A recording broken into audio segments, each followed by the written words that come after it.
Hello guys, welcome to my vlog, Alex A. Vlogger. So dito po ako ngayon sa McKinley Taguig. So habang nagantay ng sasakyan, so ramdam ko ang lamig at malakas na hangin dito sa Taguig, BGC, McKinley. So ito guys, oh, kita nyo yung mga puno guys, pinapagpag na ng hangin, malamig na hangin. So signal number 2, so sa mga umuwi dyan sa malayong lugar, so ingat po tayo kasi madulas ang daan. So habang nagantay guys, oh, dito oh, Park McKinley West Tower A and B.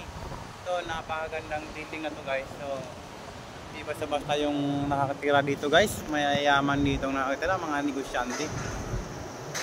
So McKinley Taguig, so shoutout sa inyo dyan. So papauwi na ako. So nag-antay na lang ng angkas. So habang nag-antay ng angkas, video po na kapag may time. Alex A. Vlogger, so huwag nyong kalimutan mag-subscribe, mag-follow sa ating munting Facebook channel. Nakakatawa, sumasayaw, nagpapakilig sa inyo. Guys, salamat sa inyong suporta. At huwag nyong kalimutan mag-follow at mag-like sa Facebook page ko, Alex A. Vlogger. Thank you.